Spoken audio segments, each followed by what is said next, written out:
বাজারের যে অবস্থা তাতে তো মাছ মাংস কিছুই আর ছোঁয়া যাচ্ছে না। যা বলেছ, যা জিনিসের দাম, এখন আমাদের গরিবদের পুষ্টিকর খাবার এই একমাত্র সম্বল হলো ডিম।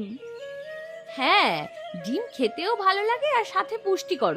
এই গ্রামে তো ডিমের দুটোই দোকান, একটা খগেনদার আর একটা রতনদার। দুটোই দোকান ডিমের, কিন্তু খগেনের দোকানের পাশ দিয়ে যাওয়ার আমার আর ক্ষমতা নেই। এমন কেন বলছেন বুড়িমা? কেন, তুমি জানো না লতা, খগেন কি চড়া দাম রেখেছে ডিমের?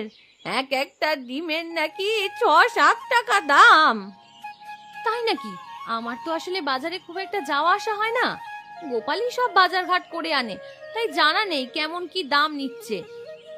আমি ওই রতনের দোকান থেকেই ডিম কিনি গো, সে মাত্র ৩ টাকায় ডিম বেচে। খগেনের দোকানে যে টাকায় একটা ডিম পাওয়া যায়, রতনের দোকানে দুটো পাওয়া যায়। হ্যাঁ ঠিকই তো, যেখানে কম দামে পাওয়া যাবে সেখানেই তো যাব। আমি গোপালকে বলবো রতনদার দোকান থেকে যেন এবার ডিম কিনে আনে। আমি তাহলে দোকানের দিকে এগুলাম। বাজার থেকে যদি কিছু আনতে হয় তো বলে দাও, একবারে নিয়ে আসবো। বাজার থেকে চাল ডাল আর কিছু সবজি নিয়ে এসো তো, আর যদি পারো তো মাছ মাংস কিনে এনো। চাল ডাল সবজি কিনে আনতে পারবো, কিন্তু মাছ মাংস কিনবার মতো তো টাকা নেই। শুধু যে আমার এমন অবস্থা তা নয়, কম বেশি সব গ্রামবাসীরই এমন অবস্থা। সে তো জানি, মাছ মাংসের দাম এখন আকাশ ছোঁয়া, কিন্তু রোজ ডিম খেতে যে আর ভালো লাগে না। আমি বুঝি নীলিমা, কিন্তু আমার যা রোজগার তাতে এখন তো আমি তোমাকে মাছ বা মাংস এনে খাওয়াতে পারবো না। তুমি তো ডিমের দাম খানিক বাড়াতে পারো গো। খগেন্দা তো ৬ টাকা এক একটা ডিম বিক্রি করে, তুমিও তো তেমন দাম রাখতে পারো নাকি? আমার কাছ থেকে গরিব মানুষেরা ডিম কেনে, বেশি দাম রাখলে তারা কিনতে পারবে না। তখন আমার যেমন বিক্রি হবে না, তেমন গ্রামের গরিব মানুষেরা অপুষ্টিতে ভুগবে। তুমি গ্রামের গরিবদের কথা ভেবে নিজের ক্ষতি করছো। যার দরকার হবে সে বেশি দাম দিয়েই কিনবে। আরে সে আমিও জানি কিনবে, কিন্তু আমি দাম বাড়াতে চাই না। আমার তো ৩ টাকায় ডিম বিক্রি করে কোনো ক্ষতি হচ্ছে না। আমি বেশি লাভ চাই না, ভালোভাবে বাঁচতে পারলেই হলো। এখন আমি বের হই, আর যদি পারি মাছ বা মাংস কিনে আনবো।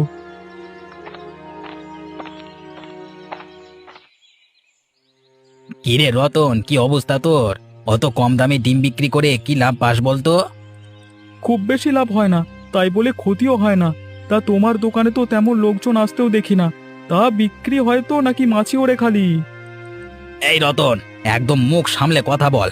তোর সাহস তো কম না, আমাকে ব্যঙ্গ করিস? হ্যাঁ, ২-৩ টাকায় ডিম বিক্রি করলে মানুষ হুমড়ে পড়বেই। সেই মানুষ আসে, রোজকার ডিম রোজ বিক্রি হয়ে যায়, এই অনেক। তোমার তো মনে হয় না রোজের ডিম রোজ বিক্রি হয়? হ্যাঁ, আমার একটা ডিমে ৪ টাকা লাভ, আর তোর ১ টাকা। তুই ৪টে ডিম বেচে যা লাভ করিস, আমি একটা ডিমে তা লাভ করিনি, হ্যাঁ বুঝলি? তাই আমাকে বিদ্রুপ করতে আসিস না। না না, আমি বিদ্রুপ কেন করতে যাব? আমি তো খালি জানতে চাইছিলাম তোমার ব্যবসা কেমন চলছে, ভালো চললেই ভালো। কি খবর খগেন? দোকানে তো লোকই আসে না দেখি। ওদিকে দেখলাম রতনের দোকানে ভালোই আমদানি রপ্তানি চলছে। আর ওই রতনের কথা বলিস না তো গোপাল, ওর জন্যই তো আমার দোকানের এই অবস্থা। নিজেকে রতন মহান প্রমাণ করবার জন্য ৩ টাকাতে ডিম বিক্রি করছে। ওর কথা শুনলেই গা পিত্তে একবারে জ্বলে যায়। তা তো বুঝতে পেরেই তোর কাছে এলাম রে, একটা ভালো বুদ্ধি দেওয়ার আছে, শুনবি নাকি বল?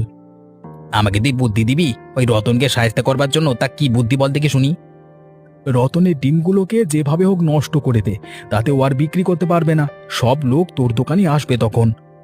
এই বুদ্ধি তো আমার মাথাতেও এসেছিল, কিন্তু এটা করতে গেলেই সবাই প্রথমে আমাকে সন্দেহ করবে, কারণ এই গ্রামে ও ছাড়া আমি একমাত্র ডিম বিক্রি করি। আর কম বেশি সবাই জানে যে আমার দোকানে তেমন বিক্রি হয় না। আচ্ছা বুঝলাম, তা তুই যখন ওর ডিম একেবারে নষ্ট করতে পারবি না, তাহলে এক কাজ কর, তুই ওর ডিমগুলোকে বদলে দে নকল ডিমের সাথে। হ্যাঁ, এটা করা যেতেই পারে। এটা কিন্তু তুই খুব ভালো বুদ্ধি দিলি আমাকে, কিন্তু তুই হঠাৎ আমার কাছে এসে নিজে থেকে এসব বুদ্ধি দিচ্ছিস কেন? অমন কিছু না, এই বুদ্ধির বদলে আমাকে কিছু টাকা দিয়ে দিস, তাহলে আমি এসব আর পাঁচ কান করব না। আচ্ছা, এখন বুঝলাম। ঠিক আছে, বুদ্ধিটা ভালোই দিয়েছিস। এই রতন নামের পথের কাঁটাটাকে সরিয়ে দিলে আমার দোকান ভালো চলবে, ভালো লাভ হবে। তোকে আমি কিছু টাকা দিতে পারি, তা হঠাৎ টাকার দরকার পড়লো কেন? না আসলে অনেকদিন হলো মাছ মাংস খাওয়া হয় না তো, এই যদি একটু উপকারী মানে উপরি টাকা পাই তাই মাছ বা মাংস কিনে খেতে পারবো এই যা। আচ্ছা আচ্ছা আচ্ছা, বুঝেছি, কাজটা ভালোই ভালো হয়ে গেল। হ্যাঁ বল, হ্যাঁ হ্যাঁ হ্যাঁ।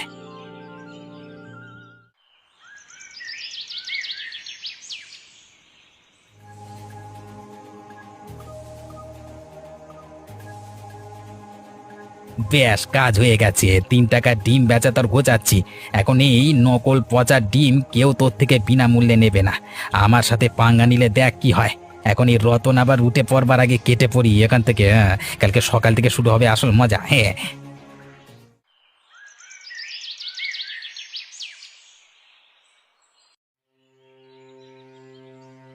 অবিনাশ বাবু, আপনার জন্য আমি আমার দোকানের 1 বাক্স ডিম এনেছি। দয়া করে গ্রহণ করে আমাকে বঞ্চিত করুন, মানে বাধিত করুন আর কি। আমার জন্য হঠাৎ 1 বাক্স ডিম নিয়ে এলে যে কি ব্যাপার? এমনিতে আমি শুনেছি তোমার দোকানের ডিমের দামটা তুলনামূলকভাবে বেশি, তাহলে আমাকে উপহার হিসেবে দিচ্ছ যে? আমার দোকানের ডিমের দাম একটু বেশি, কারণ সেগুলো তো আর রতনের দোকানের মতো খারাপ পচা না। আমার দোকানের ডিমের দাম বেশি হয় কারণ এগুলোর মান খুব ভালো, যেমন আকারে বড় তেমনি বেশি পুষ্টিকর। তার মানে রতনের দোকানের 3 টাকার যে ডিম সেটা আকারে ছোট আর গুণমানও খারাপ? হ্যাঁ, তা নয় তো কি, আপনি নিজেই ভেবে দেখুন, যে খারাপ জিনিসের মানে দাম কমই হয়, তাই না? কম দামে ওই খারাপ ডিম খেয়ে যখন মানুষের শরীর খারাপ হবে, তখন মানুষ আমার দোকানের ডিমের মূল্য বুঝবে। তোমার কথাগুলো তো আমি একেবারে ফেলে দিতে পারি না, কারণ রতনও একজন ব্যবসাদার। সে নিজের লাভ না রেখে ডিম বিক্রি করে মানে ডিম বিক্রি করে কিভাবে? নিশ্চয়ই ডিমের গুণমানই খারাপ। আপনি রতনের আসল রূপ ধরতে পেরেছেন, এই দেখে আমার ভালো লাগছে। লোকে এতদিন আমাকে ভুল বুঝেছে, আমার দোকানে আসেনি, আমার ক্ষতি হয়েছে। তুমি চিন্তা করো না খগেন, রতনের এই অন্যায় কাজ আমি আর চলতে দেব না। ওর দোকানের ডিম পরীক্ষা করা হবে, আর যদি সত্যি খারাপ এবং নকল হয় তাহলে রতনের দোকান উড়িয়ে দেওয়া হবে। ধন্যবাদ অবিনাশ বাবু, এখন তাহলে আমি আসি। আপনি আমার আনা ডিমগুলো খেয়ে আমাকে জানিয়ে দিন, মানে জানিয়ে কেমন লাগলে। হ্যাঁ হ্যাঁ, বেশ, আমি জানাবো খগেন। কালকে রাতে আসল ডিমের জায়গায় নকল ডিম রেখে দিয়েছি, আর এখন এই রতনের দোকানের আসল ডিমগুলো অবিনাশ বাবুকে দিয়ে রতনের বিরুদ্ধে উস্কে দিলাম। এই গোপাল নেই বাড়িতে? না গো, ও তো নেই, কাজে বেরিয়েছে, বিকেল বেলা ফিরবে। ওর সাথে কোনো দরকার থাকলে বিকেলে এসো, কেমন? না, ও আমার একটা কাজ করে দিয়েছে, মানে বুদ্ধি দিয়েছিল, সে অনুযায়ী কাজ করে আমার ভালোই হলো, তাই ওর প্রাপ্য টাকাটা করে দিতে এসেছি। গোপাল আবার টাকার জন্য তোমাকে কি বুদ্ধি দিল যে সেই অনুযায়ী চলে তোমার ভালো হলো? অত শত জেনে তোমার কোনো লাভ নেই, খালি এটা বুঝতে পারো যে আমার ব্যবসার উন্নতির জন্য একটা বুদ্ধি দিয়েছিল আর কি। তোমার ব্যবসা তো মানে ওই ডিমের দোকান, যেখানে তুমি চড়া দামে ডিম বিক্রি করতে চাও, যা গরিব লোকের কেনার কোনো সামর্থ্যই নেই। হ্যাঁ লতা, আমি হয়তো ডিমের দামটা চড়া নিই, কিন্তু ডিমগুলো হয় একদম আসল, পুষ্টিকর এবং সুস্বাদু। রতনের হাঁসের ডিমগুলো সব নকল। এইসব তুমি কি বলছো খগেনদা? রতনদার হাঁসের ডিমের দাম কম বলে গরিব লোকেরা তার দোকান থেকে ডিম কেনে, আর সেই ডিম নাকি নকল? তা নয় তো কি, আমি তোমাকে মিথ্যে বলছি লতা? হ্যাঁ, রতন তার অসুস্থ হাঁসের ডিম বাজারে আমার চেয়ে কম দামে বিক্রি করে। লোকে কম দাম ভেবে তার দোকান থেকে ডিম কেনে, আর আমার দোকানে ভালো ডিম বিক্রি হয় না। না বাবা, কম দাম বলে খারাপ ডিম খেয়ে অসুস্থ হয়ে লাভ নেই। গোপালের তুমি যেই টাকাটা দিয়েছো সেটা যেমন বলবো, সাথে সাথে বারণ করবো রতনের দোকান থেকে যেন ডিম কিনে আর না আনে। এই তো, লতাও আমার পাতা ফাঁদে পা দিয়েছে। এইভাবে গ্রামে গুজব ছড়িয়ে দেব যে রতন অসুস্থ, হাঁসের ডিম বিক্রি করে।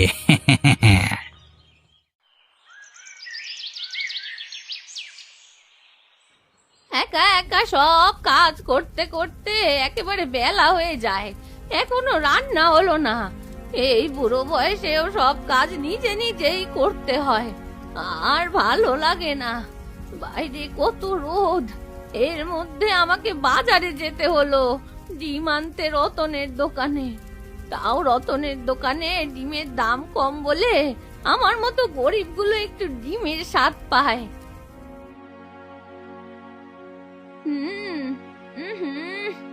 কেমন পচা পচা গন্ধ, ডিমটা কি পচা?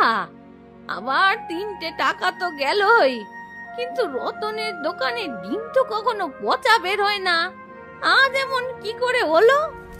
গরমের জন্য বা অন্য কিছু না তো? একবার রতনের দোকানে যেতে হবে। এই পচা ডিম খাওয়া যাবে না, এটা খেলে শরীর খারাপ হয়ে যাবে আবার। কি বুড়িমা, এই ভর দুপুরে এমন হন্তদন্ত হয়ে কোথায় যাচ্ছ? আর বলবেন না অবিনাশ বাবু, এই একটু আগেই রতনের দোকান থেকে কয়েকটা ডিম কিনে নিয়ে গেলাম যে ডিমের ঝোল করব। বাড়ি গিয়ে দেখি ডিমগুলো সব পচা, ডিমগুলো দিয়ে বিশ্রী গন্ধ বেরোচ্ছে। খগেন আমাকে আজকে সকালই এ ব্যাপারে বলল যে রতন নকল ডিম বিক্রি করে। তুমি এতদিন বোঝোনি, আজকে বুঝলে? না, আমি তো এতদিন রতনের দোকানেরই হাঁসের ডিম খেয়েছি, সেগুলো একদম ভালো সুস্বাদু ছিল। হঠাৎ আজই পচা ডিম বেরোলো, তাই রতনের দোকানে যাচ্ছিলাম রতনকে জানাতে। রতনকে জানিয়ে আর কোনো লাভ নেই, সে জেনে শুনেই নকল পচা ডিম তোমাদের সস্তায় বিক্রি করছে। তাহলে আমরা গ্রামের মানুষগুলো, মানে এই গরিব মানুষগুলো কি খাবো? মাছ মাংসের যা দাম তা তো একেবারে ধরাছোঁয়ার বাইরে। ডিমই একমাত্র সম্বল, তা ওই রতনের দোকানের। খগেনের দোকানের ডিমের দামও খুব বেশি। আমি বুঝে গেছি গো বুড়িমা, কিন্তু এটা তো মানবে দুটো পচা ডিম খাওয়ার চেয়ে একটা ভালো ডিম খাওয়া বেশি ভালো। কিন্তু রতনের দোকানের কি হবে? সেখানে তো এখনো লোক পচা ডিম কিনে নিয়ে যাচ্ছে। আমি এক্ষুনি রতনের দোকান বন্ধ করবার ব্যবস্থা করছি। আমাদের গ্রামের লোক ডিম না খেয়ে থাকুক, কিন্তু পচা ডিম খেয়ে অসুস্থ হবে তা আমি কিছুতেই মানতে পারবো না। আমার দোকানের নাম, আমার নাম একেবারে ডুবে গেল বাজারে। অবিনাশবাবু আমার দোকান বন্ধ করে দিল। আমি তো বুঝতে পারছি না ডিমগুলো নষ্ট হলো কি করে। এতদিন তো এমন হয়নি, সব ডিমগুলো ভালোই থাকতো, আজ হঠাৎ সব ডিম একেবারে নষ্ট হয়ে গেল। এ তো আমি একেবারেই মানতে পারছি না গো। আমিও তো কিছুই বুঝতে পারছি না। যে লোক আমার হাঁসের ডিমের এত প্রশংসা করত, আমি তাদের কথা ভেবে কম লাভ রেখে তাদের ডিম বিক্রি করতাম, তারাই আজকে আমার ডিমের দোকান বন্ধ করিয়ে দিল। আমি একবার সুযোগ, মানে আমাকে একবার সুযোগ অবধি দিল না। তোমাকে তো আমি আগেই বলেছিলাম ডিমের দাম বাড়াও। এখন যে ক্ষতিটা হলো তা থেকে তো নিজেদেরকেই উদ্ধার করতে হবে। একবার ভেবে দেখেছো সেটা? হাতে তো তেমন পুঁজিও নেই যে আবার অন্য কোনো ব্যবসা করব। আর খগেন আমার নামে এমন ভাবে বদনাম রটিয়েছে যে গ্রামের লোক আমাকে আর বিশ্বাসও করতে পারছে না। আমার কেমন জানি সন্দেহ হচ্ছে। ওই খগেনদাই তোমার ডিমগুলোকে বদলে দেয়নি তো গো নকল ডিমের সাথে? আবার খগেনদার তো তোমার উপরে অনেক রাগ, তোমার ক্ষতি করার জন্য আবার ভালো ডিমের বদলে এই নকল ডিমগুলো রেখে দেয়নি তো? না না, এমন কি করে সম্ভব? যা হয়েছে এমনই হয়েছে, এর মধ্যে খগেন কিভাবে কি করবে? তবে হ্যাঁ, এখন চারিদিকে আমার নামে, আমার দোকানের নামে বদনাম করছে। এখন যা পরিস্থিতি দাঁড়ালো তাতে আমরা কিভাবে চলবো, আমি এটাই তো চিন্তা করছি। এই গ্রাম ছেড়ে অন্য কোথাও যাওয়া ছাড়া তো আর কোনো গতি দেখছি না। এই গ্রামের ডিমের ব্যবসা তো দূরের কথা, অন্য ব্যবসাও আর করতে পারবো বলে মনে হয় না। গ্রামের লোক আমাকে আর এক ফোঁটাও বিশ্বাস করছে না।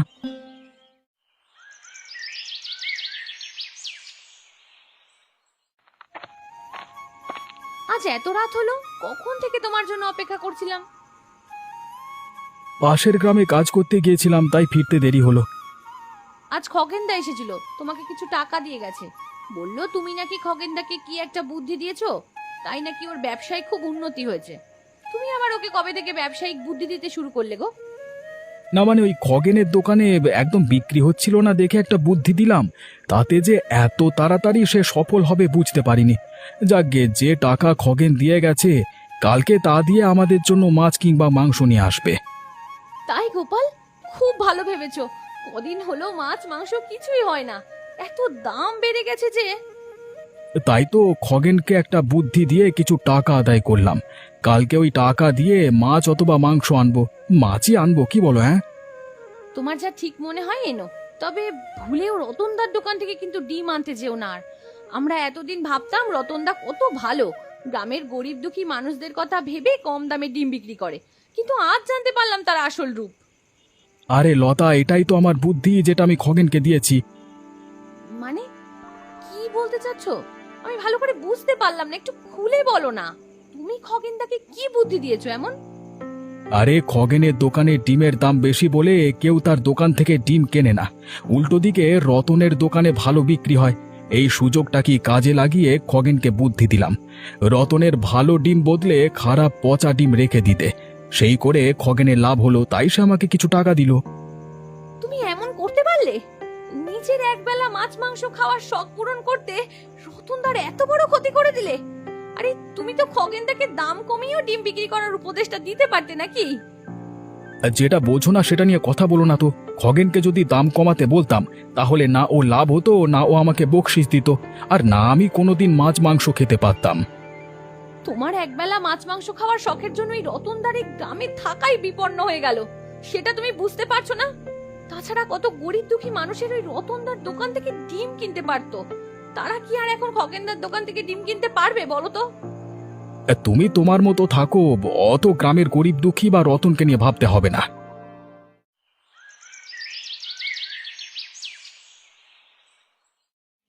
বলছি কি খগেন, আমি বুড়ো মানুষ, ডাক্তার বাবু বলেছেন আমার পুষ্টির অভাব, পুষ্টিকর খাবার খেতে বলেছেন উনি। মাছ মাংসের যা দাম, সেই সব দোকানের আশপাশ দিয়েও যাওয়ার আমার ক্ষমতা নেই। আমাকে ডাক্তার কি বলেছে না বলেছে তা আমাকে কেন বলছো? আমি কি শুনতে চেয়েছি? আর তোমার ক্ষমতা শুধু মাছ মাংসের দোকানের আশপাশ দিয়ে যাওয়ার নেই তা নয়, আমার দোকানের আশপাশ দিয়ে যাওয়ার মতো ক্ষমতা তোমার নেই, বুঝলে? আমি জানি খগেন, তাই তো তোমাকে এইসব বলছি। রতনের দোকান যতদিন ছিল তোমার দোকানে পা রাখিনি, আজ রতনের দোকান বন্ধ, আর কোনোদিনও হয়তো খুলবে না, তাই তোমার কাছে এলাম। আমি বয়স্ক মানুষ, তোমার মায়ের বয়সী বলো, আমাকে একটু কম দামে ডিম বেচলে তোমার খুব একটা ক্ষতি হয়ে যাবে না বাবা? খবরদার নিজেকে আমার মায়ের সাথে তুলনা করবার সাহস করতে পাও তুমি। আর তাছাড়া তোমাকে যদি আজকে আমি কম দামে ডিম দিই, তখন তুমি তো রোজ মুখ উঠিয়ে আমার দোকানে চলে আসবে। আর শুধু তাই নয়, গ্রামের সব গরিব মানুষ তখন এসে ওই একই বাহানা দেখাবে।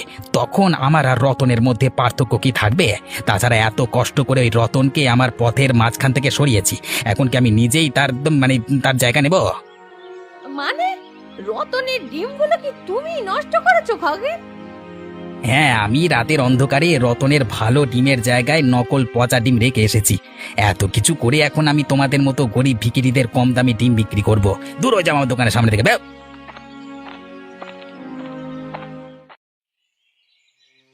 বুড়িমা, তুমি একদম সঠিক কথা বলছো তো? তুমি আবার রতনের সাথে দল পাকাওনি তো? না অবিনাশ বাবু, আমাকে খগেন নিজের মুখ ফসকে সব সত্যি বলেছে। খগেন, যা সত্য আমাকে বলো।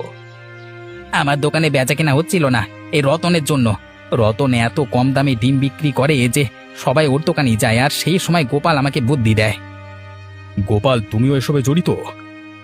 হ্যাঁ বাবু, আমার আসলে মাছ মাংস খাওয়ার খুব লোভ হয়েছিল, তাই খগেনকে রতনের ভালো ডিম বদল করে নকল ডিম রাখবার বুদ্ধি দিয়ে খগেনের থেকে কিছু বকশিস নি। তোমরা নিজের উদ্দেশ্য পূরণ করবার জন্য যে শুধু রতনের সাথে অন্যায় করেছো তা নয়, পুরো গ্রামবাসীদের সাথে অন্যায় করেছো। এর জন্য তোমাদের শাস্তি পেতে হবে। আমার ভুলে গেছে অবিনাশবাবু, আমাকে ক্ষমা করে দিন। একদম চুপ, এখন কুমিরের চোখের জল ফেলে কোনো লাভ নেই। খগেন, তোমার শাস্তি হলো 1 মাস তোমার দোকানে যে আসবে তাকে বিনামূল্যে ডিম দেওয়া। আর গোপাল, তোমার শাস্তি হলো রতনের দোকানে বিনা পারিশ্রমিকে কাজ করা। অবিনাশ বাবু, আপনি আমাকে আবার দোকান খোলবার অনুমতি দিচ্ছেন? হ্যাঁ রতন, তুমি ভালো কাজই করছিলে, আমরাই তোমাকে ভুল বুঝে তোমার সাথে অন্যায় করেছি। তুমি তোমার দোকান আবার খোলো। অনেক ধন্যবাদ আপনাকে অবিনাশ বাবু, আর বুড়িমা তোমাকেও। তুমি যদি আজকে প্রতিবাদ না করতে তাহলে আজ আমাকে গ্রাম ছাড়া হতে হতো।